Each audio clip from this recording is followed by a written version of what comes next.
বাংলাদেশের কোন কূটনীতিক এই প্রথম মনে হয় কোনো এয়ারপোর্ট ব্যবহার ছাড়া সে ল্যান্ড পোর্টটা ব্যবহার করলো। এটা আমার একটা কৌতূহল। তো এরকম কোনো ফোবিয়া থেকে উনি এই ল্যান্ড পোর্ট ব্যবহার করে বাংলাদেশে আসলো? আপনারা বাংলাদেশে যারা সন্দেহখানে পুশিং করেন, আপনারা আওয়ামী লীগদেরকে পুশিং করে দেন, আপনারা করবেন হলো যারা দেশের জন্য তাদের করবেন। আমরা মনে করি বিরোধী দল সমর্থন তো 35%, দুই দল মিলে 42%। বিজেপির কাছে দেখেন যে কত ভয়ঙ্কর একটা অবস্থা। একদিকে নিজের দেশের লোকদেরকে কন্ট্রোল করতে হবে এবং আপনি জানেন না এর মধ্যে দুষ্কৃতিকারী থাকতে পারে, এর মধ্যে অনেক রকম এজেন্ট থাকতে পারে। জনগণকে তো আপনি সবসময় নিয়ন্ত্রণ করতে পারবেন না। তারপর দেখা যাবে যে কোনো ধরনের হঠকারী সিদ্ধান্ত জনগণের মধ্যে থেকে চলে আসে। নেতা বদলায়, দল বদলায়, জন্ম নেয় নতুন দল, কিন্তু সাধারণ মানুষের ভাগ্য কি বদলায়? আশ্বাস আর প্রতিশ্রুতির ভিড়ে আমরা খুঁজব বাস্তবতার প্রতিফলন। আমাদের কাজ প্রশ্ন করা, দেশ ও মানুষের স্বার্থে প্রশ্ন করেই যাব। থাকবে মত এবং ভিন্ন মতের শ্রদ্ধা। স্টার নিউজ কড়া আলাপের সঙ্গে শান্ত সার্বিক। দর্শক, আজ কড়া আলাপে আমাদের সাথে অতিথি হিসেবে উপস্থিত রয়েছেন স্টুডিওতে তিনজন সম্মানিত অতিথি। তাদের সাথে শুরুতে পরিচয় করে দিতে চাই। আমার ঠিক বাঁদিকে রয়েছেন কামরুজ্জামান রতন, সংসদ সদস্য বিএনপি, সমাজ কল্যাণ বিষয়ক সম্পাদক, জাতীয় নির্বাহী কমিটি বিএনপি, এবং রয়েছেন মাহফুজুর রহমান, সাবেক রাষ্ট্রদূত। আমার সাথে রয়েছেন অ্যাডভোকেট আতিকুর রহমান, কর্মপরিষদ সদস্য, বাংলাদেশ জামাতে ইসলামী। আপনাদের তিনজনকে স্বাগত জানাচ্ছি আজকের কড়া আলাপের শুরুতেই। যে বিষয়টা নিয়ে আলোচনা শুরু করতে চাই, ভারতের দিল্লি বিমানবন্দরে অভিবাসন কর্তৃপক্ষের অসৌজন্যমূলক আচরণ এবং দীর্ঘক্ষণ আটকে রাখার প্রতিবাদে সরকারের সফর বাতিল করেছেন আমাদের প্রধানমন্ত্রীর পলিসি এবং স্ট্র্যাটেজি এবং তথ্য ও সম্প্রচার বিষয়ক উপদেষ্টা ডক্টর জাহিদুর রহমান। ইতিমধ্যে খবরটি আমরা সবাই অবগত রয়েছি। এই যে দিল্লির বিমানবন্দরে ইমিগ্রেশনে প্রধানমন্ত্রীর উপদেষ্টাকে আটকে দেওয়ার ঘটনা, এই ঘটনা নিয়ে আমাদের পররাষ্ট্রমন্ত্রী খলিলুর রহমান মন্তব্য করেছেন যে এটি অনাকাঙ্ক্ষিত এবং বেশ দুঃখজনক। এই ঘটনায় ভারতের ভারপ্রাপ্ত হাইকমিশনার পাওয়ার বরেকে তলব করেছে পররাষ্ট্র মন্ত্রণালয়।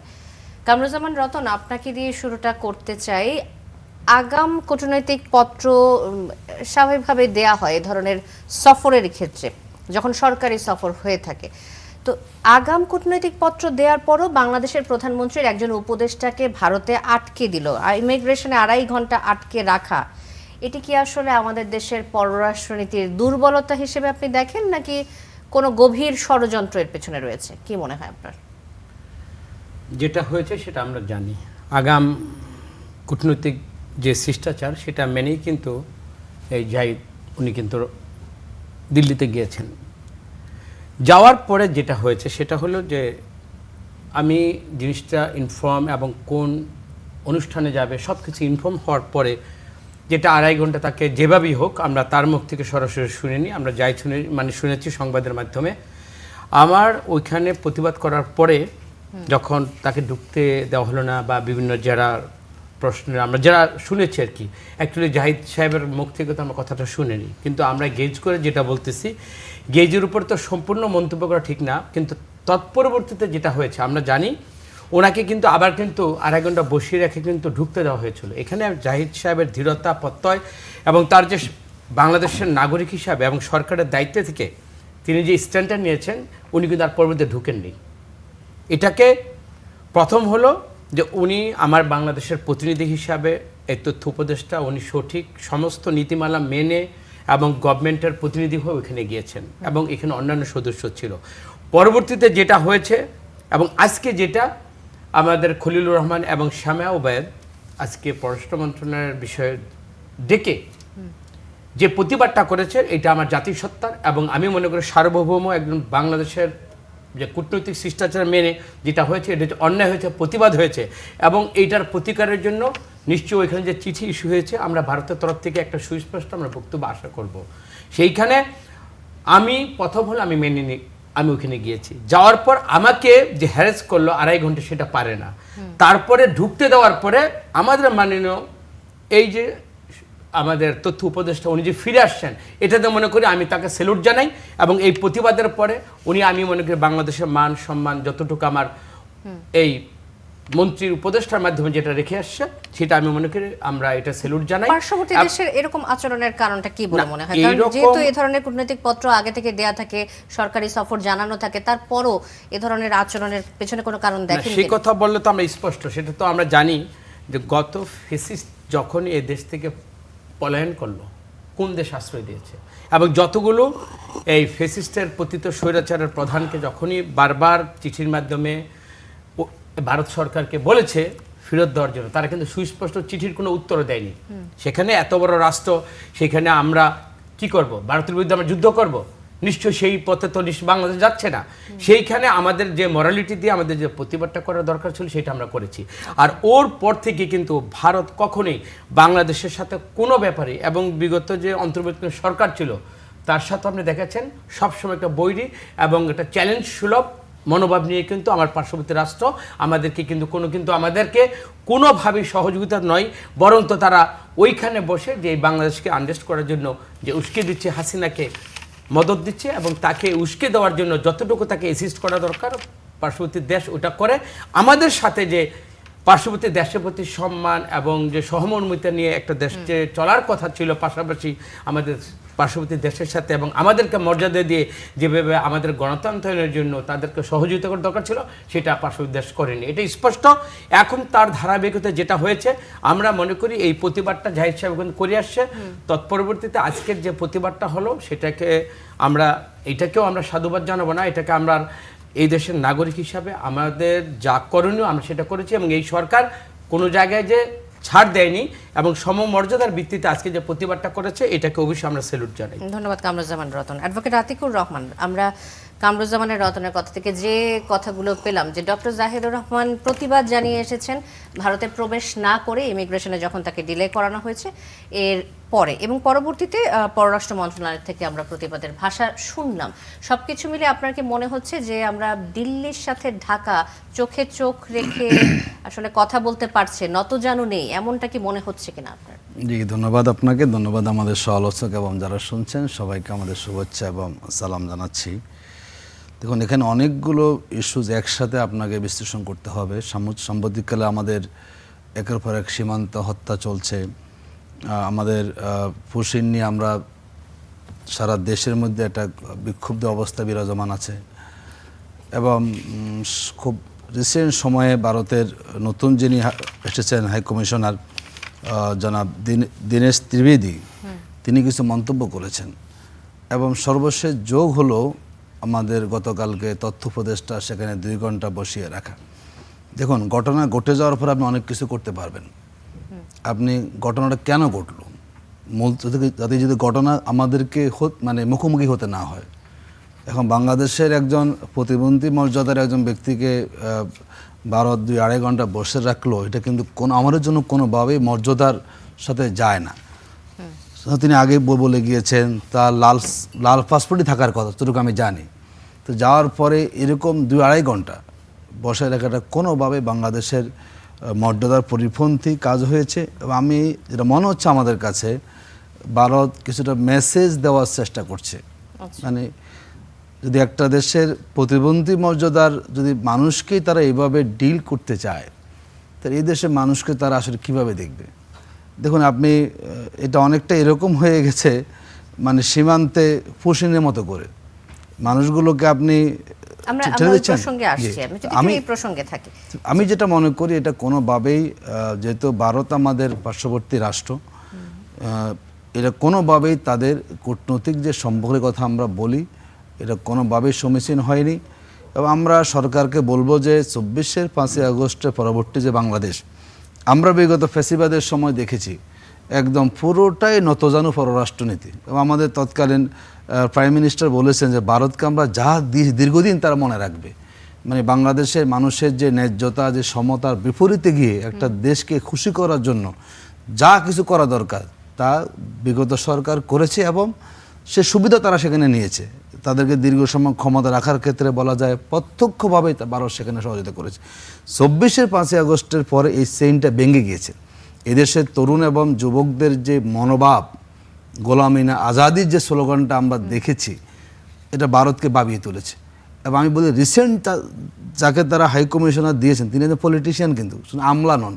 তার মানে এমনভাবে তারা এটাকে গুরুত্ব দিয়েছে যাতে করে আমলা সাথে তার পলিটিক্যাল নলেজ দুইটাকে একসাথে কী করে বাঙ্কিত করা যায়।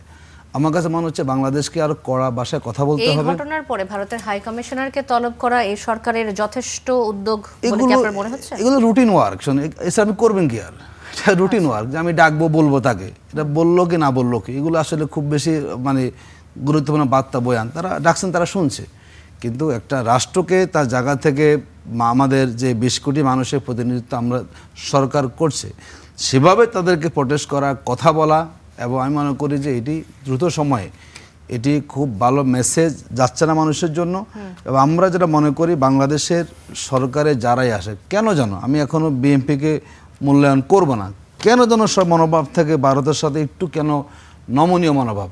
আমরা মনে করি 24-এর বিপ্লবটা আমাদেরকে বলেছে যদি দেশের মানুষ আমাদের পাশে থাকে, তাহলে যত বড় হোক না কেন পাশের দেশ, আমাদের দেশের মানুষের ন্যায্যতা অধিকার নিয়ে যদি চোখে চোখ রেখে আমরা কথা বলতে না শিখি, না পারি, না জানি, তাহলে রাষ্ট্র হিসাবে জনগণের সেন্টিমেন্টটাকে ধারণ করে আমরা ভূমিকা রাখতে পারবো না। নিঃসন্দেহে এটাকে বিচ্ছিন্ন বলার কোনো সুযোগ নেই, শুধু একটা উদ্দেশ্য আছে বলে আমার কাছে মনে জি, হয়। অ্যাডভোকেট আতিকুর রহমান, আবার আসবো আপনার কাছে। মাহফুজুর রহমান, আপনার কাছে আসতে চাই, এই যে সুদূর কোনো পরিকল্পনা রয়েছে, এই কারণে এ ধরনের ঘটনা, ভারতের এই আচরণকে শুধুমাত্র প্রশাসনিক ভুল হিসেবে আমরা দেখতে পারি, নাকি এর পেছনে বাংলাদেশকে কোনো একটা মেসেজ দেওয়া হচ্ছে যে বাংলাদেশকে কোনো বিষয়ে প্রশ্রয় দেওয়া হচ্ছে না? আমি যেহেতু প্রাক্তন কূটনীতিক, আমি ঠিক রাজনীতিক যারা বা সাধারণভাবে যারা বিশ্লেষণ করেন তাদের মতো করে ঠিক বলতে পারবো না যে এর পেছনে পার্টিকুলার কোনো উদ্দেশ্য অথবা অসৎ কোনো উদ্দেশ্য আছে কিনা। কিন্তু একটা জিনিস যদি দেখেন যে অন্তর্বর্তী সরকারের সময় ভারত বারবার বলে আসছিল যে তারা নির্বাচিত সরকারের সঙ্গে ডিল করতে চায়, এবং এরপরে শেষ দিকে এসে যখন নির্বাচন ঘোষণা করা হলো, তখন ভারতের অনেকগুলি আচরণ দিয়ে প্রমাণিত হয় যে তারা নির্বাচিত সরকারের জন্য অপেক্ষা করছে। আমাদের প্রাক্তন প্রধানমন্ত্রী মারা যাওয়ার সময় ভারতের পক্ষ থেকে যেরকম আচরণ করা হয়েছে, এবং নতুন সরকার গঠিত হওয়ার পরে ভারতের দিক থেকে যেরকম আচরণ করা হয়েছে, তাতে আমাদের মনে হয়েছিল যে ভারতের সদিচ্ছা আছে, তারা একটা নির্বাচিত সরকারের জন্য অপেক্ষা করছিল। কিন্তু পাশাপাশি দেখেন যখন নির্বাচিত সরকার ক্ষমতায়, তখনই কিন্তু সীমান্ত হত্যা শুরু হলো, তারপর পুশিনের ঘটনা ঘটলো, ভিসা চালু হয় নাই যেটা সবাই আশা করছিল এবং একটা কার্যকর স্টেপ হতে পারতো সদিচ্ছার, এবং অনেকবার কথা উঠেছে যে 2 সপ্তাহ আলাপ আলোচনা পরেই হয়েছে কিন্তু হয়নি। ভিসা ওপেন হতে যাচ্ছে। তারপর রাষ্ট্রদূত মহোদয় যখন আসলেন, তার মন্তব্যেও দেশের মধ্যে এক ধরনের রিপার্কেশন দেখা গেছে বাংলাদেশে।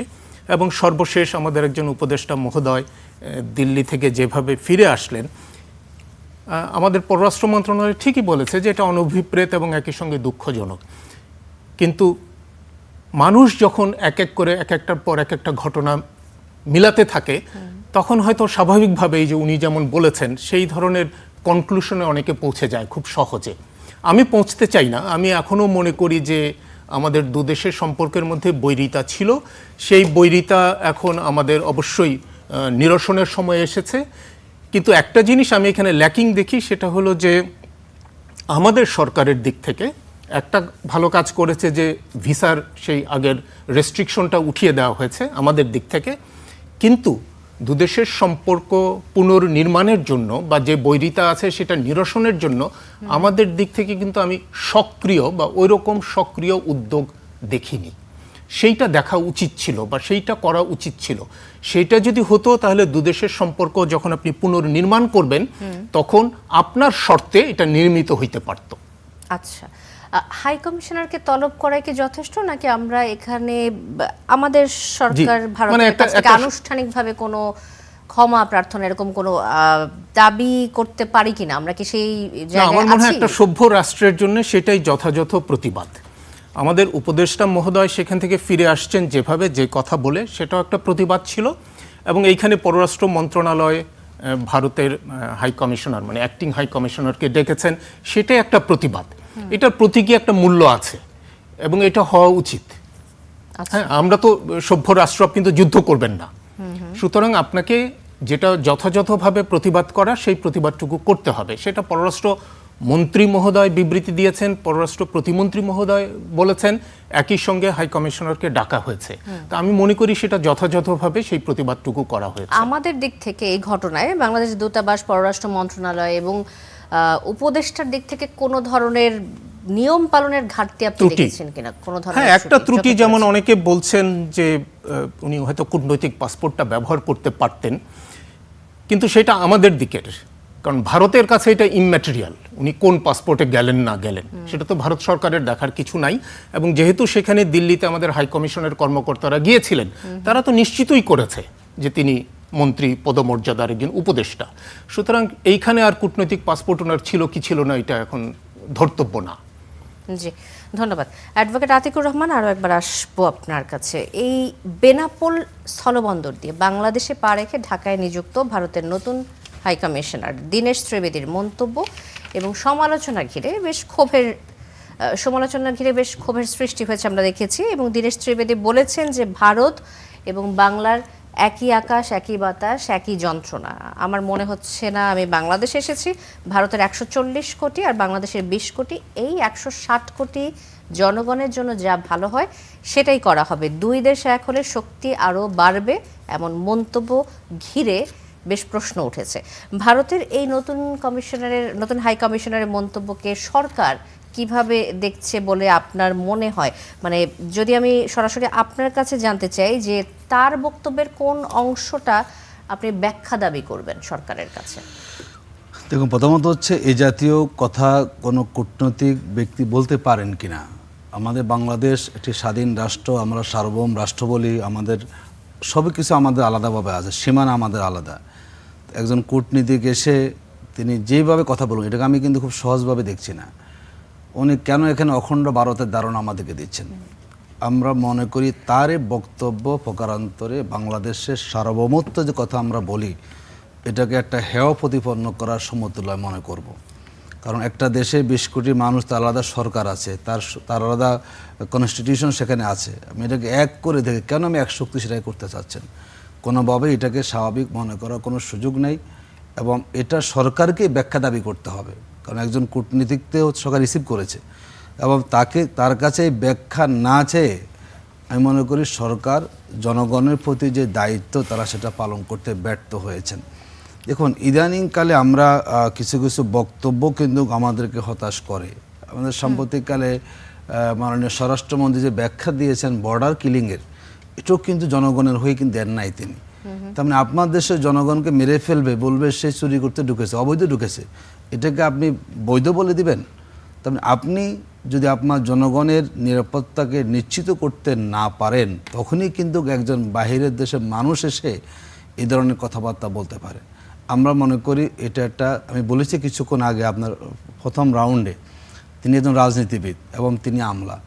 ভারত নিঃসন্দেহে তাদের যে একটা সম্পর্কের যে একটা ব্যত্যয় ঘটেছে, তারা যেভাবে বাংলাদেশের মানুষের স্বার্থের বাহিরে গিয়ে, সেন্টিমেন্টের বাহিরে গিয়ে তারা যেভাবে বিগত ফ্যাসিবাদী সরকারকে তোষণ করেছে এবং তাদের কাছে তারাই ছিল মূল, বাংলাদেশের মানুষ তাদের কাছে মূল বিবেচ্য বিষয় ছিল না। আমরা দেখলাম যে ঠিক ওখানে এখন তিনি আশ্রয় নিচ্ছেন, তাদের আশ্রয়প্রস্ত, তাদের দেশে আইন কাভার না করলেও তিনি কিন্তু সেখানে আছেন। তো যেখানে বাংলাদেশ থেকে একজন বিতাড়িত নেত্রী, যাকে 15 বছর বলা যায় সব ধরনের সহযোগিতা দিয়ে ক্ষমতা রেখেছেন, বিনা ভোটে ক্ষমতা ছিল, সব ধরনের সহযোগিতা করেছেন, তিনি এখন সেই দেশে আছেন। আবার সেই দেশের কূটনীতি বাংলা ঢুকে বলেন যে মানে সব উনি অখণ্ড ভারত চাচ্ছেন। এই ধরনের বক্তব্য বাংলাদেশের এই মন্তব্যের উপর ব্যাখ্যা চেয়েছেন আপনাদের দলের আমির, কোন বক্তব্যের আসলে ব্যাখ্যাটা চেয়েছেন জামাতের আমির? না, এই যে বক্তব্য দিয়েছেন না, উনি কেন এটি বলবেন? এটি কি আসলে কূটনৈতিক কোনো পরিভাষা হয় কি না? আপনি এসেছেন কূটনৈতিক সম্পর্ক, বাণিজ্যিক সম্পর্ক বজায় রাখবেন, সেখানে আপনি দুই দেশের স্বার্থগুলো বজায় রাখবেন। সেখানে এসে আপনি দুই দেশের জনগণকে এক করে ফেলে, এটা আপনার উদ্দেশ্যটা আসলে কি? তার মানে ভারত কি বাংলাদেশ স্বাধীনতা তারা স্বীকার করতে চায় না? তারা কি আমাদের সার্বভৌমত্বের উপরে আধিপত্যবাদ থাবা তারা দেখাতে চায়? যে আধিপত্যবাদ বিগত সময়ে আমাদের দেশে সক্রিয় ছিল। আমরা দেখলাম আমাদের দেশের একটা দলের প্রধান যখন ইলেকশন হয়ে গেলেন, বলে যে বলা যাবে না কি আলোচনা হয়েছে। তার মানে একটা পাশের দেশ তার এমনভাবে আমাদের রাজনীতিকে হস্তক্ষেপ করেছে, এত নগ্ন হস্তক্ষেপ সারা পৃথিবীতে কোনো পার্শ্ববর্তী রাষ্ট্র করে কিনা ভারত ব্যতীত, এটা আসলে আমরা ইতিহাসে খুঁজে পাই না। সেটা আমাদের বাংলাদেশ হচ্ছে। মাহফুজুর রহমান, আপনার কাছে একই প্রসঙ্গে আসবো যে একজন কূটনীতিক কি আসলে ডাবল মিনিং এর কথা বলতে পারেন, বা এটি তাকে সাজে কিনা? উনি যে মন্তব্য করেছেন এটি দিয়ে আসলে কি বার্তা দেয় বাংলাদেশকে? প্রথম কথা হলো, আমার কাছে এর আগেও ভিন্ন দুটো জিনিস দৃষ্টিকটু লেগেছে।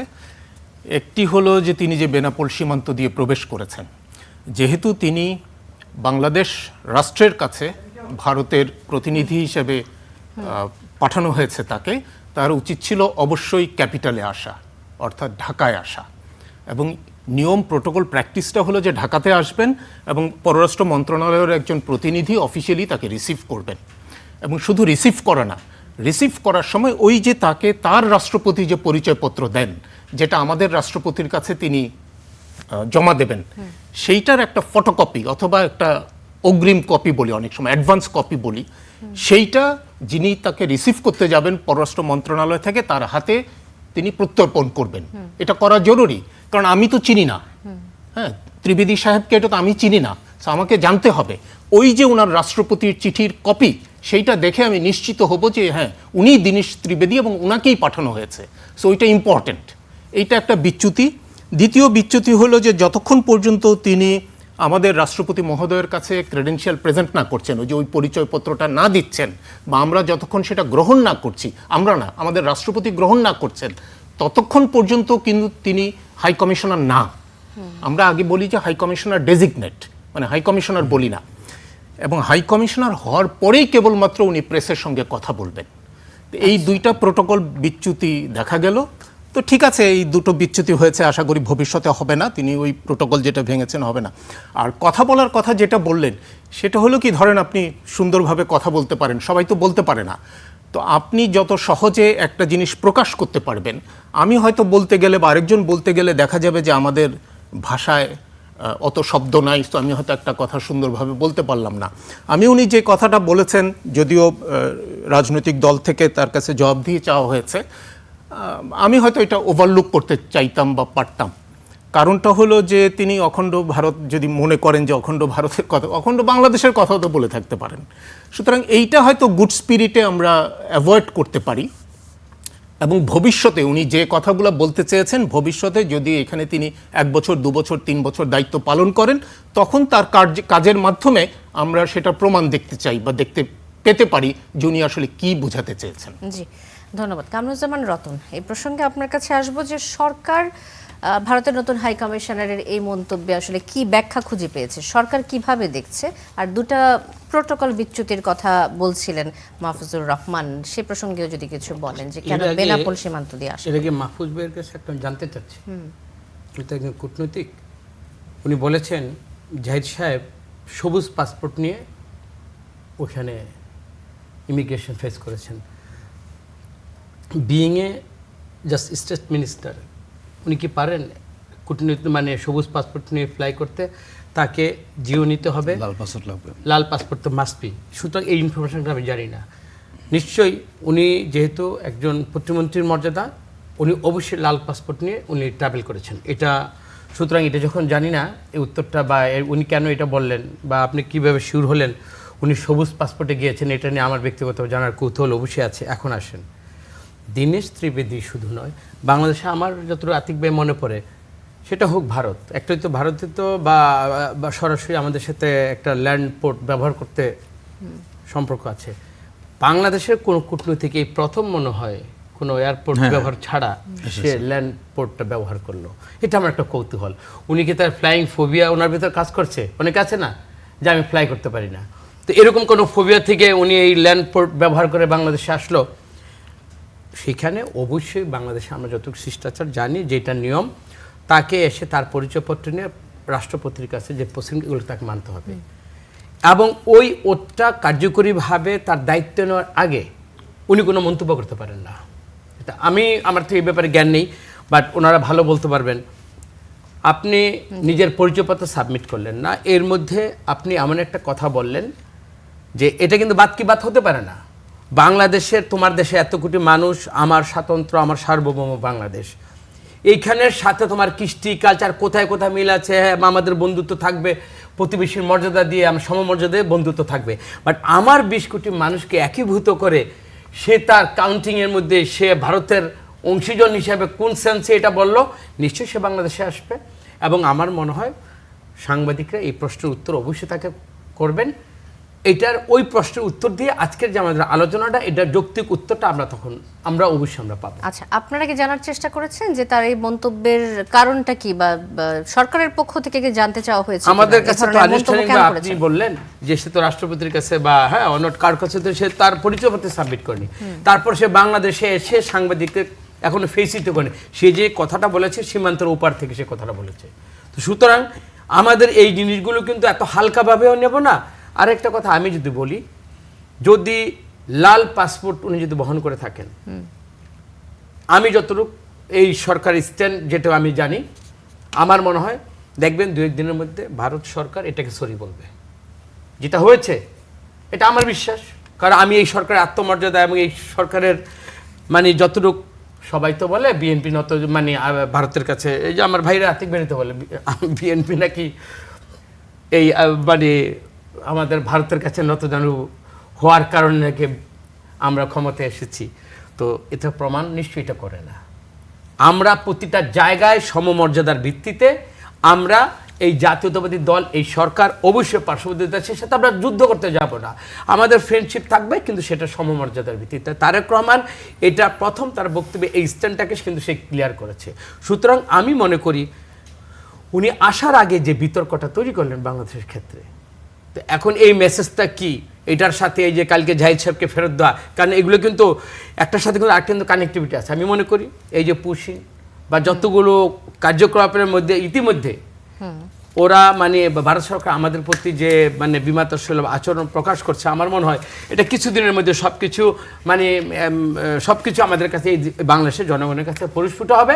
তবে আমি জাতীয়তাবাদী দল এবং এই সরকারের একজন অংশীজন বা আমি একসঙ্গে কর্মী হিসেবে বলতে চাই, নতজানু পররাষ্ট্রনীতির মাধ্যমে এই সরকার একদিন কোনো দেশের সাথেই সম্পর্কটা রাখবে না ক্ষমতায় থাকার জন্য। যেটা আমরা ফ্যাসিস্ট সরকারকে দেখেছি, ভোট ছাড়া ক্ষমতায় থাকতে গিয়ে ওই যে বললো না যে ভারত সরকারকে যা দিয়েছে, কি দিয়েছ, দেশের স্বার্থ বিকিয়ে দিয়েছ, সব কিছু বিকিয়ে দিয়ে অস্তিত্বহীন করে এই বাংলাদেশের মানচিত্র শুধু ক্ষমতায় থাকার জন্য যা করেছে, নিশ্চয়ই বিএনপি সরকার এইটা করার জন্য বাংলাদেশের মানুষ বিএনপিকে ক্ষমতাটা দেয়নি। সুতরাং আত্মবিশ্বাস রাখুন। এবং আমি যতটুকু আজকে আমাদের পররাষ্ট্র যে খলিল সাহেব এবং শ্যামাবত সাহেব যতটুকু তৎপর আমি দেখেছি, এবং তাদের যে বডি ল্যাঙ্গুয়েজ এবং যতটুকু প্রতিবাদ করে যেভাবে করে একজাক্ট সেটাই করেছে। আমরা এখন অপেক্ষায় থাকলাম যে আগামীকাল থেকে বা অনওয়ার্ড ভারত যে সরকার বা তার প্রতিনিধি হিসাবে এর উত্তরটা তারা কিভাবে ব্যাখ্যা দেয়। জি, বাংলাদেশের সরকারের একজন প্রতিনিধি হিসেবে আপনিও চাচ্ছেন যে ভারতের কাছ থেকে ক্ষমা যেন প্রার্থনা করা হয়, মিনিমাম একটা সরি বলা উচিত না, এটা আমাদের মিস্টেক বা এটা আমাদের আন্ডারস্ট্যান্ডিং একটা ভুল হয়েছে, নিশ্চয়ই ব্যাখ্যাটা দেখি তারা কিভাবে দেয়। জি, আমরা আশা করি সরকারের পক্ষ থেকে এমন অবস্থান গ্রহণ করা হোক। পুশিন প্রসঙ্গে যদি আসে, গতকাল রোববার দিবাগত রাতে লালমনিরহাটে বিএসএফ এর পুশিনের চেষ্টা বিজিবি ব্যর্থ করে দিয়েছে। গত কয়েকদিন ধরে আমরা দেখছি পুশিনের বেশ চেষ্টা করা হচ্ছে, বেশ কয়েকবার বিজিবির সদস্যদের এবং সেই সাথে স্থানীয়দের কারণে পুশিন চেষ্টা ব্যর্থ হয়েছে। 0 পয়েন্টে অনেকেই দাঁড়িয়ে আছেন, অপেক্ষা করছে। এই মুহূর্তে বর্তমানে সরকারের অবস্থান কি পুশিন ঘিরে? অবস্থান 4 বা 5 জায়গায় স্পেসিফিক, আপনি যে সীমান্তগুলোর যেই জায়গাগুলোতে 4টা বা 5টা জায়গা যেটা হতো, প্রতিটা জায়গায় আমাদের বাংলাদেশের যে বিজিবি যেটা, ওরা কিন্তু একেবারে প্রস্তুত বলতে এতটুকুই যে এই পুশিনটাকে আমরা স্বাভাবিক গতিতে আমরা আসতে দেব না। এটা প্রতিবাদ করা মানেই হলো যে এই প্রসেসে বাংলাদেশে কোনো ভারত সরকারের কোনো লেফটোভার কোনো ঠেলে দেওয়া কোনো পুশিনকে আমরা অ্যালাউ করব না। এই প্রথম যে প্রতিবাদটা এবং সতর্ক থাকা যেটা অবস্থানটা, সেটা বাংলাদেশ সরকারের এই যে আমাদের বিজিবি বাহিনী যথাযথভাবে নিয়েছে। আমরা এবং সাথে সাথে কূটনৈতিকভাবে কিন্তু এটাকে নিয়ে কিন্তু আলোচনা হচ্ছে। তো নিশ্চয়ই আমাদের আলোচনার মাধ্যমে আমরা মনে করি ফলপ্রসূ এইভাবে চাপিয়ে দেওয়া কোনো সিদ্ধান্ত বা চাপিয়ে দেওয়া এই ধরনের পুশিনকে বাংলাদেশ সরকার এটা কখনই গ্রহণ করবে না। আচ্ছা, যদি তাই হয়, জামাতের আমির অভিযোগ করেছেন যে বিএসএফ এর পুশিন চেষ্টা এবং ভারতীয় রাষ্ট্রদূতের বক্তব্যের ব্যাখ্যা চাওয়ার মতো জাতীয় গুরুত্বপূর্ণ বিষয়ে সংসদে কথা বলতে বাধা দেয়া বা চাপ সৃষ্টি করা হচ্ছে, এমন অভিযোগ করেছেন জামাতের আমির।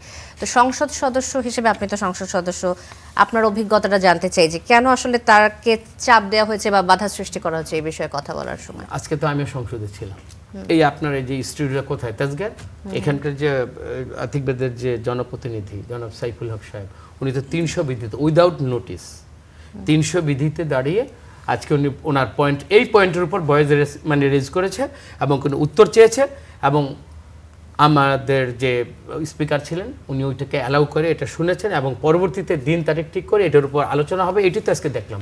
আপনি যেটা বললেন এটার সাথে তো আমির সাহেবের, জামাতের আমিরের কোনো ব্যাখ্যা আমি দেখব না। আমি সংসদে যা দেখেছি আমি সেটাই আপনাকে আচ্ছা, বললাম। জি ধন্যবাদ। অ্যাডভোকেট আতিকুর রহমান, আপনার কাছে আসবো যে সংসদকে আসলে পূর্ববর্তী আমেজ থেকে বের হয়ে দেশপ্রেমিকের সংসদে রূপ নিতে পেরেছে, নাকি এখনো বিরোধী কণ্ঠকে চেপে ধরছে? কি মনে হয় আপনার? দেখুন, মাত্র তো সংসদ দ্বিতীয় অধিবেশন চলছে এখন, প্রথম পর্বের পরে।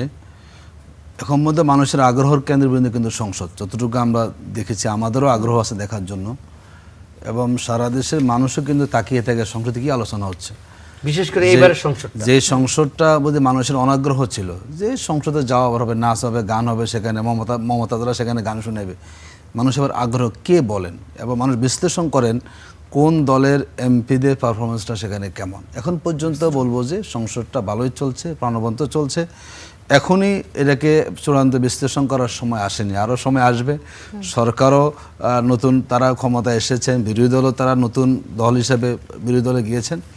এখন পর্যন্ত আমরা এটাকে বলবো যে না, ভালোই চলছে। কিছু কিছু ইস্যু থাকে, এবং গতকালকে ফুসি নিয়ে কিন্তু গতকালকে নোটিশ আলোচনা হয়নি, আজকে আলোচনা হয়েছে।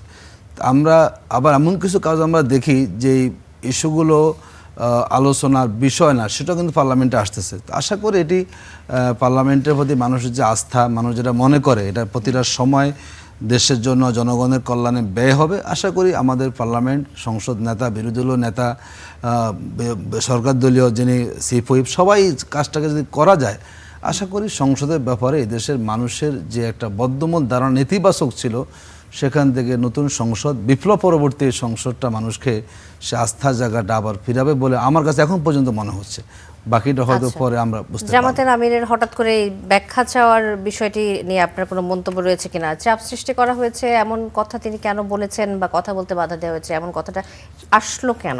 এটি বিরোধী দল বলবেই তো, আমি তো আমার অধিকার চাই। দেখুন, বাংলাদেশে তো সংসদের একটা কার্যপ্রণালী বিধি আছে, কে কতটুকু কথা বলবে না বলবে। এখন বিরোধী দল তো অনেক কথা, স্বাভাবিকভাবে সরকারের তো কথা একটু কম থাকে, বিরোধীদের কথা বেশি থাকে। আবার প্রটোকল অনুযায়ী অনেকে তো বিরোধীরা সময় সেখানে কম পায়, এটি বলতেই পারে। দেখুন, একটা দেশের তো কথা বলবোই আমি, আমার আরও কথা বলার প্রয়োজন, আমার আরও নোটিশ শুনানি করার প্রয়োজন।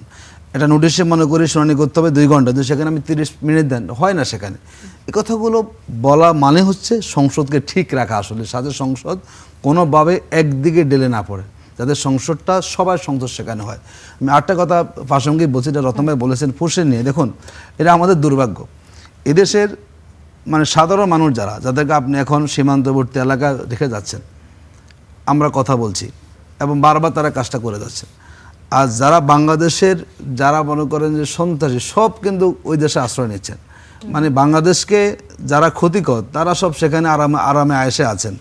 আর কিছু নিরীহ মানুষগুলোকে আপনারা তার নাগরিকত্ব নিয়ে প্রশ্ন তুলে তাকে আপনি পুশিং করে যাচ্ছেন। শরীফ ওসমান হাদির ব্যাপারে তো আমরা শুনেছি, সেখানে আসামিরা সেখানে, তো তাকে আপনারা পুশিং করেন।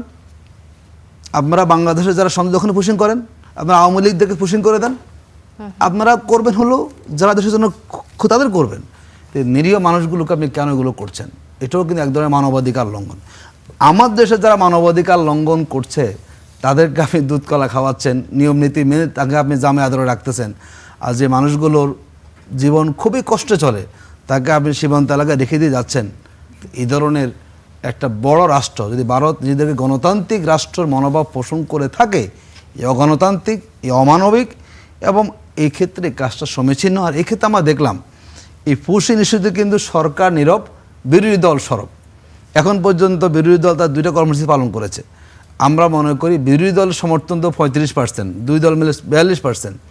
যদি সরকার যদি 50% সমর্থন নিয়ে মাঠে নেমে যায়, সরকারের 50% জনমতের সমর্থন, যদি বিরোধী যদি দেখা যাবে যে প্রায় 90% মানুষের যখন প্রতিনিধিত্বকারী দল মাঠে নেমে যাবে, এক মুহূর্তের জন্য পুশিং করার সাহস দুঃসাহস ভারত দেখাতে পারবে না। যদি এই জায়গাতে আমরা বলবো দেশের স্বার্থে যেভাবে বিরোধী দল মাঠে নেমেছে, আজকে কর্মসূচি পালিত হয়েছে, যদি সরকার দল এক হয় তখন বোঝা যাবে না এই পুশিনকে জাতি হিসাবে, দেশ হিসাবে আমরা গ্রহণ করছি না, আমরা সব ঐক্যবদ্ধ। সেই ঐক্যবদ্ধ জায়গাটা কিন্তু এখন আমরা দেখাতে ব্যর্থ হচ্ছি, যার জন্য এরকম বিদ্যাঙ্গুলি আমাদেরকে দেখানোর সুযোগ আবারও আসবো আপনার কাছে অ্যাডভোকেট আতিকুর রহমান। মাহফুজুর রহমান, এই ইস্যুতে আপনার কাছে আসতে চাই যে পশ্চিমবঙ্গের বিধানসভা নির্বাচনের পর আমরা দেখছি যে বেশ কয়েকবার এই ঘটনাটা ঘটলো, পুশিন প্রতিদিনই ঘটনাটি ঘটছে, এবং এই পুশিন কি দীর্ঘমেয়াদী হবে নাকি কিছুদিন পরে ঠিক হয়ে যেতে পারে? এবং আরেকটি বিষয়ে যেটি বললেন আতিকুর রহমান, যে সরকার যদি আরো বেশি সরব হয় তাহলে হয়তো পুশিনের এই সংখ্যাটা কমে আসতে পারে, এমনটা মনে করেন কিনা? পুশিনকে আমার কাছে যথেষ্ট জাতীয় নিরাপত্তার কনটেক্সে যথেষ্ট ঝুঁকিপূর্ণ একটা বিষয় মনে হয়। সুতরাং এটাকে কোনোভাবেই আমাদের হেলাফেলার দিয়ে দেখা উচিত না, সিরিয়াসলি নেওয়া উচিত। যদিও আমি মনে করি যে পুশিন নিজে কোনো সমস্যা না, কারণ উনি যেমন বললেন যে একজন অপরাধীকে তো আপনার পুশিন করা হচ্ছে না, পুশিন করা হচ্ছে হলো অসহায় কিছু মানুষকে। তার মানে হলো পুশিন নিজে কোনো সমস্যা না, এটা একটা সমস্যার আলামত, অর্থাৎ দুই দেশের মধ্যে যে সম্পর্ক ভালো নাই সেটার একটা আলামত। তো সেই রকম ক্ষেত্রে যেটা করতে হয়, দুই দেশের মধ্যে সম্পর্কটা ভালো করার জন্য উদ্যোগ নিতে হয়। এখন আমি যেটা আগেও বলেছি যে বাংলাদেশ যদি নিজে উদ্যোগ না নেয় তাহলে তো ভারতের ইচ্ছা মতো আজকে পুশিন করবে, কালকে সীমান্ত হত্যা করবে, অন্য আরেকটা কিছু করবে, আমি শুধু রিয়াক্ট করে যাব। কিন্তু আমাকে একটু প্রোঅ্যাক্টিভ হওয়ার জন্য আমি সরকারকে অনুরোধ করব। পুশিনের নিরাপত্তার ঝুঁকিটা আমি বলি, এখন যেটা করা হচ্ছে, বিজিবি যথাযথ রোল প্লে করছে যে পুশিন ঠেকাচ্ছে, এবং এখানে সে কোনো মানবিকতা বা অন্য কোনো কিছুর আশ্রয় নেয় নাই, প্রফেশনালি এটা হ্যান্ডেল করছে, ইটস অল ফাইন। কিন্তু দেখেন পাশাপাশি গ্রামবাসীরাও এখানে কিন্তু যুক্ত হয়ে যাচ্ছে। গ্রামবাসীরা কেন যুক্ত হচ্ছে? কেননা আমরা সাধারণভাবে বাংলাদেশের মানুষরা এই পুশিনের বিপক্ষে কথা বলছে, এই জন্য গ্রামবাসী উৎসাহী হয়ে কিন্তু সেখানে উপস্থিত হয়ে যাচ্ছে। এখন এই যে জনতাকে কন্ট্রোল করা তো ডিফিকাল্ট, সবসময় যে আপনি কন্ট্রোল করতে পারবেন তা না। এখন বিজিবির কাছে দেখেন যে কত ভয়ঙ্কর একটা অবস্থা, একদিকে নিজের দেশের লোকদেরকে কন্ট্রোল করতে হবে, এবং আপনি জানেন না এর মধ্যে দুষ্কৃতিকারী থাকতে পারে, এর মধ্যে অনেক রকম এজেন্ট থাকতে পারে। সামনে আপনার ওই ওখানে নোম্যান্স ল্যান্ডে কিছু অসহায় লোক আছে, ওই পারে আপনার বিএসএফ আছে, বিজেপি আপনার কয়টা দিক সামলাবে? তো এই কারণে এই পুশিনটা যাতে আর না হয় সেজন্য আমাদের যত দ্রুত সম্ভব কূটনৈতিকভাবে উদ্যোগ নেওয়া উচিত। 2002 একটা ঘটনা ঘটেছিল নীলফামারীর এদিকে, ওরকম 200 লোক নোম্যান্স ল্যান্ডে ছিল, এবং তখন তৎকালীন পররাষ্ট্রমন্ত্রী মহোদয় জনাব মোর্শেদ খান উনি কিন্তু দিল্লিতে ছুটে গিয়েছিলেন, এবং যেদিন উনি ফ্লাইট নেন, দিল্লির ফ্লাইট, সেদিনই সেই 200 লোকরে বিএসএফ সরায় নিয়ে চলে গেছে। হ্যাঁ, এবং দিল্লিতে গিয়ে একটা সমাধান হয়েছিল, এই পুশিন তারপরে আর কিছুদিন দেখা যায় নাই। তো এইরকম একটা উদ্যোগ নিতে হবে, মানে জিনিসটাকে সিরিয়াসলি নিতে হবে। আমরা যদি ছেড়ে দেই বিজিবির হাতে অথবা জনগণের হাতে, জনগণকে তো আপনি সবসময় নিয়ন্ত্রণ করতে পারবেন না। হ্যাঁ, তারপর দেখা যাবে যে কোনো ধরনের হঠকারী সিদ্ধান্ত জনগণের মধ্যে থেকে চলে আসতে পারে। জি, কামরুজ্জামান রতন, এই যে বাংলাদেশ সরকার, বিএনপি সরকার এখন যে সরব হয়েছে, প্রতিবাদ জানাচ্ছে, এটি আসলে যথেষ্ট কিনা? এটা নিয়ে বারবারই কিন্তু আমাদের অতিথিরাও একই কথাই বলছে যে আরো প্রোঅ্যাক্টিভ হওয়ার কথা বলছে। সরকার প্রোঅ্যাক্টিভ হওয়ার জন্য আর কি পদক্ষেপ নিতে পারে? যখন থাকে তোরা রিঅ্যাকশন জানাবেন, এটাই স্বাভাবিক, সেটা সংসদের ভিতরে হবে, বাইরে হবে। আর সরকার থাকলে অ্যাকশন করতে হবে। তো অ্যাকশনটা মানে কি? আমি যুদ্ধ ঘোষণা করব? সঠিক বলেছেন মাহফুজ ভাই, সেটা হলো সরকারের যে প্রারম্ভিকভাবে পুশিন ঠেকাতে আমার বিজিবি বাহিনী যতটুকু ওইখানে গ্রামবাসীদের সহযোগিতা, সেন্টিমেন্টের ব্যাপার, কিন্তু যা প্রাথমিকভাবে যা করা দরকার সেটা সরকারের এই বিজিবি বাহিনী এবং গ্রামবাসীরা তাৎক্ষণিকভাবে একটা শক্তিতে যেভাবে একটা মেসেজ দেওয়া দরকার ভারত সরকারকে, ওইটা কিন্তু দিয়েছে। এখন একটা কথা আমি বলতে চাই আতিক ভাইকে, সংসদ প্রাণবন্ত, এটা কিন্তু একেবারে, কারণ এখন দেখেন বাংলাদেশের মানুষ আগে সংসদের প্রতি কোনো আগ্রহই ছিল না, ওর আবার ইস্তেমা জানি যে ওখানে কী হবে। এখন আমার মনে হয় আমরা যখন ইন হাউসে আমরা অবস্থানটা দেখি, সব দিক থেকে মনে হয় যে সবাই মানে মনে সব কিছু শুনছে, সবার কথাগুলো নিচ্ছে। এখন দেখেন বাস্তবতাটা হইলো এই যে আমরা যে চেয়ারগুলো বসি, কারা বসতো? ওরা কি ভোটের মালিক ছিল? জনগণ ভোট দিয়েছে। দেখেন প্রায়শই মাইক নষ্ট ওই চেয়ার, ছোট গ্রাম দেশে ভূত দেখছেন, ভূত জানি না, হুজুরানে জারফুক, এখন তো সংসদটাকে 3.5 মাসে জারফুক দিয়ে মোটামুটি ঠিক করা হচ্ছে।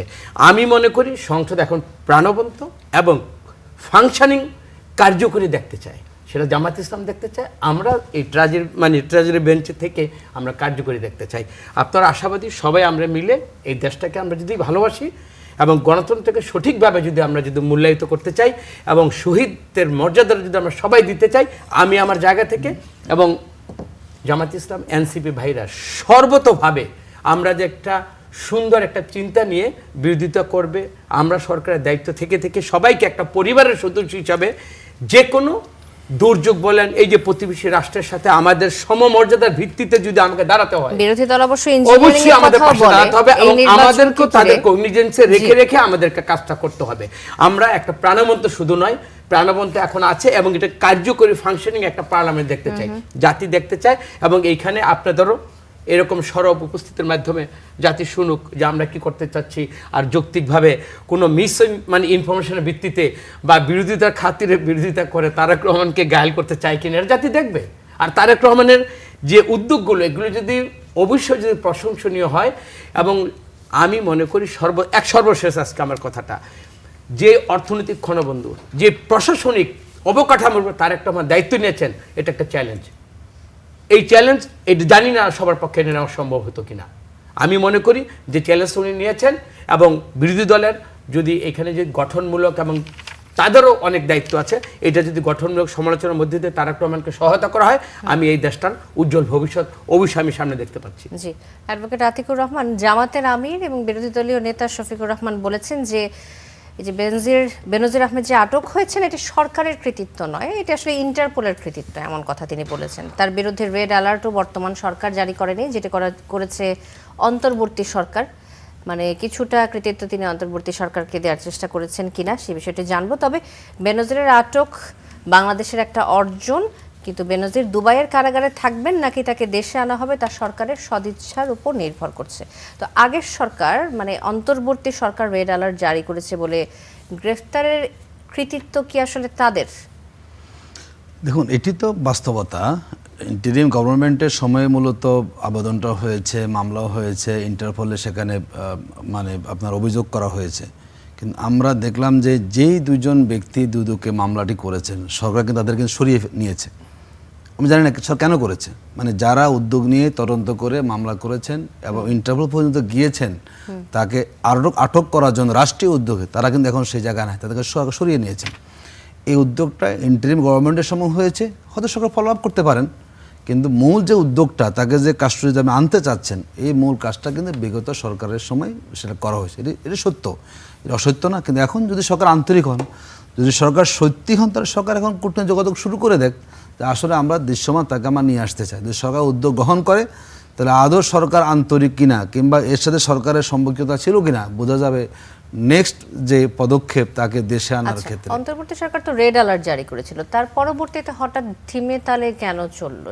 তাৎক্ষণিকভাবেই তো ব্যবস্থা গ্রহণ করতে পারতো, তৎপর হয়ে দেশে নিয়ে আসার ব্যবস্থা করতে পারতো, সেটা কি পারতো কিনা? এটিও তো অনেক থাকতে পারে, দেশে ইলেকশনের পরিবেশ চলে এসেছে, নানা ধরনের সময় থাকতে পারে, সেখানে অনেক সময় সবগুলো ত্বরিত কিন্তু করা যায় না, একটা নির্দিষ্ট প্রসেস সেখানে অবলম্বন করে কাজটা সেখানে করতে হয়। দেখুন, যেটা আমাদের রতন ভাই বলেছেন, আমরা এখন পর্যন্ত কিন্তু সরকারকে সহযোগিতা করতে চাই।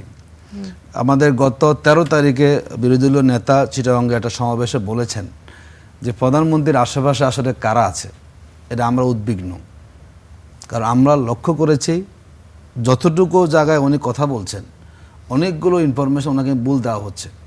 কারণ একটা দেশে যখন প্রধান নির্বাহী ব্যক্তি যখন কোনো ভুল কথা বলবেন, এটা দেশের জন্য কিন্তু সম্মানহানিকর।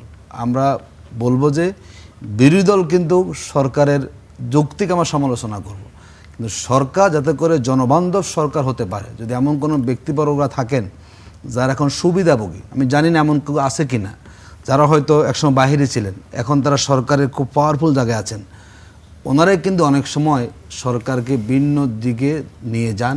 ধরুন আমি তো বলি, আপনাকে দায়িত্ব নিয়ে বলি যে ইসলামী ব্যাংক নিয়ে যে পদক্ষেপ নিয়েছে সরকার, এটা কোনোভাবে সরকার যে ভালো নিয়েছে সরকারের লোকেরা কিন্তু বলে না। নিঃসন্দেহে কোনো একটা ব্যক্তি বুঝিয়েছেন তাদেরকে, এটি করেন আপনি।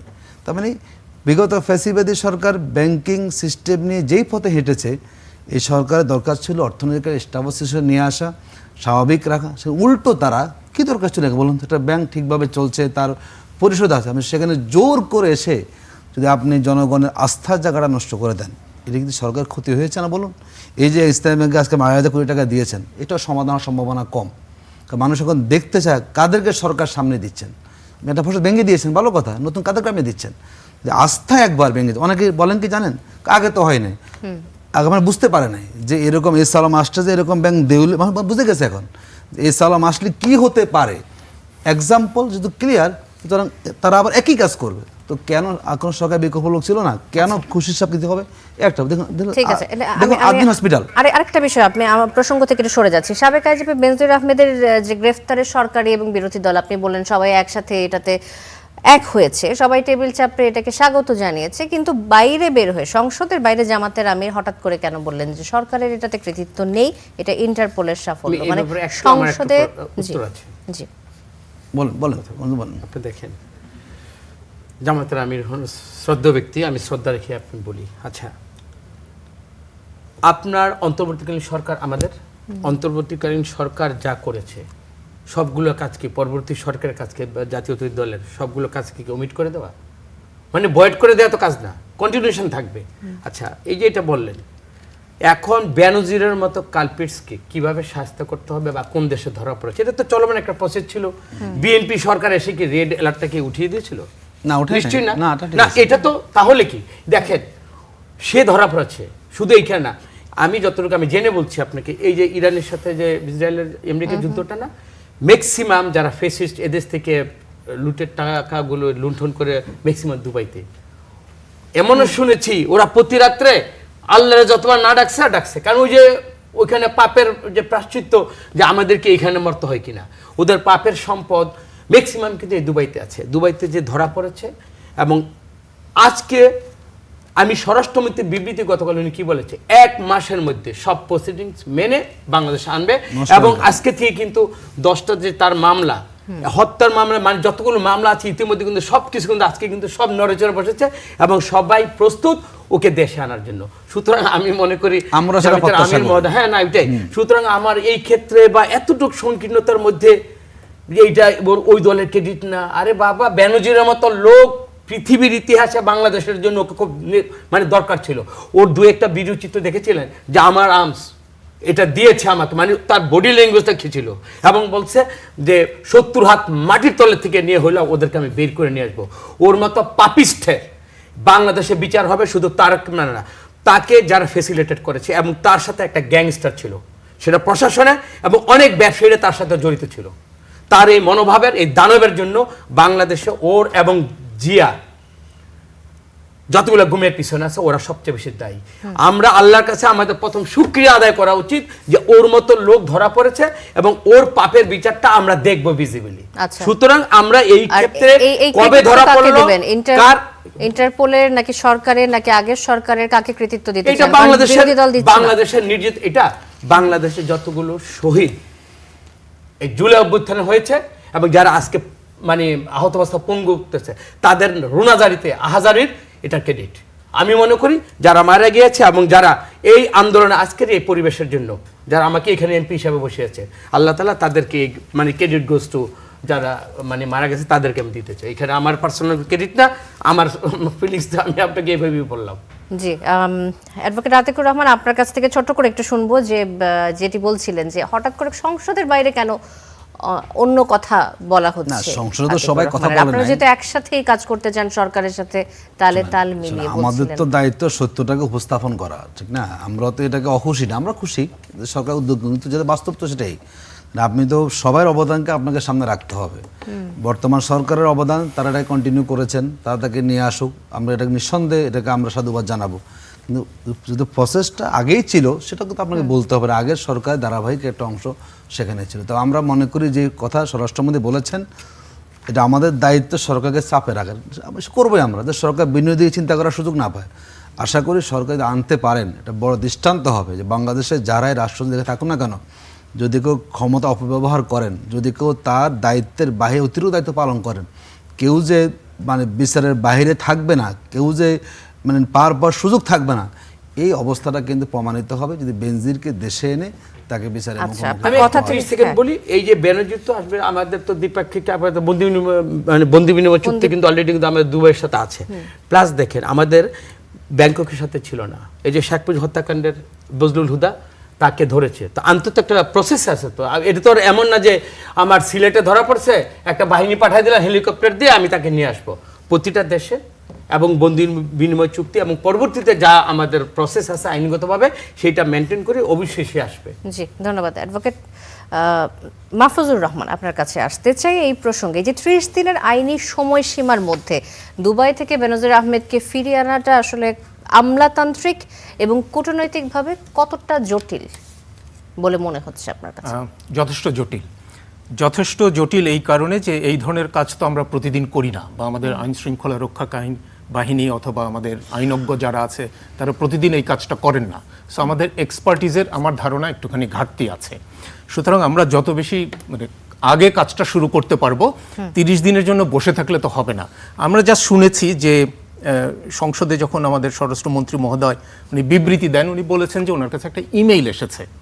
আমি ধরে নিলাম যে এটা জেনুইন ইমেইল। হ্যাঁ, আমরা তো ভেরিফাই করেছি কিনা আমি জানি না যে এই ইমেলটা যার কাছ থেকে এসছে, যেখানে এসছে সেটা ফ্যাক্ট কিনা, অথবা যে 30 দিনের সময় আছে ফাইন, কিন্তু 30 দিনের আগেই আজকেই আমি যোগাযোগ করেছি কিনা যে হ্যাঁ আমরা সমস্ত নথিপত্র পাঠাচ্ছি, ডোসিয়ার পাঠাচ্ছি, সেই কাজটা আমরা এখনই করেছি কিনা এটাও কিন্তু আমি নিশ্চিত না। সুতরাং 30 দিনের জন্য যদি অপেক্ষা করি, 15 দিনের মাথায়, 10 দিনের মাথায়, তারপরে এর মধ্যে যদি অন্য কোনো আইনের ফাঁকফো করে অপরাধী তিনি যদি ছাড়া পেয়ে যান, তো সেগুলো আমাদেরকে দেখতে হবে। 30 দিনের আপনার যে টাইম লাইনটা আছে বা ডেট লাইনটা আছে, এটা খুব ইম্পর্টেন্ট এই কারণে যে 30 দিনের মধ্যে যে দেশ অনুরোধ করেছে তাকে অ্যারেস্ট করার জন্য, সেই দেশ যদি সমস্ত কাগজপত্র এবং প্রমাণ জমা না দিতে পারে, তাহলে যিনি অপরাধী তিনি তখন একটা বেনিফিট পান, তাকে তখন ছেড়ে দেওয়া হয়। আচ্ছা, তো সেইটা যেন কোনোভাবে না হয়। আর ইন্টারপোল তো আপনার কোনো মানে পুলিশিং এজেন্সি না, এটা একটা আন্তঃরাষ্ট্র সংস্থা, ওর নিজের কোনো পুলিশ নাই। এবং এই যে আপনি রেড নোটিশ যেটা, এটা রেড অ্যালার্ট না, রেড নোটিশ যেটা, এটাও কিন্তু অ্যারেস্ট ওয়ারেন্ট না কিন্তু। সুতরাং বাংলাদেশেই তার নামে একটা অ্যারেস্ট ওয়ারেন্ট হইতে হবে, বাংলাদেশের আপনার এই অ্যারেস্ট ওয়ারেন্টটাই দুবাইয়ে কার্যকর হবে এই কূটনৈতিক পদ্ধতির মাধ্যমে। কিন্তু এখানে ডেফিনেটলি অনেকগুলো জিনিস অনুসরণ করতে হয় এবং এখানে আপনার আইনেরও যথেষ্ট মারপ্যাচ আছে। সম্ভবত যিনি অপরাধী তিনি দুবাইয়ের কোর্টে তিনি আইনি সহায়তা পাবেন আমার ধারণা। যে আপনার কথার সাথে একটু যোগ করতে চাই যে ইউএই দুবাই আইনের নিয়ম অনুযায়ী আগামী 30 দিনের মধ্যে কূটনৈতিক চ্যানেলে আনুষ্ঠানিক এক্সট্রাডিশন রিকোয়েস্ট পাঠাতে হবে। সংযুক্ত আরব আমিরাতের সাথে বাংলাদেশের বিদ্যমান চুক্তি এবং আন্তর্জাতিক আইনি জটিলতা বিবেচনায় নিলে 30 দিনের মধ্যে এই প্রক্রিয়া সম্পন্ন করে বেনজির আহমেদকে দেশে ফিরিয়ে আনতে হবে। একদম শেষে 30 সেকেন্ডে যদি বলেন যে আমরা এখন কত দূর এগিয়েছি এই প্রক্রিয়াতে?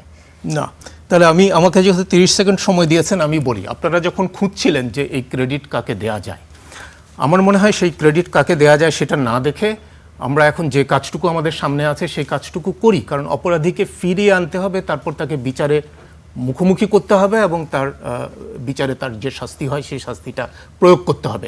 সেইটা করার পরই আমার মনে হয় আমরা সত্যিকার অর্থে ক্রেডিট কার হতে পারে না হতে পারে খুঁজতে যেতে পারি।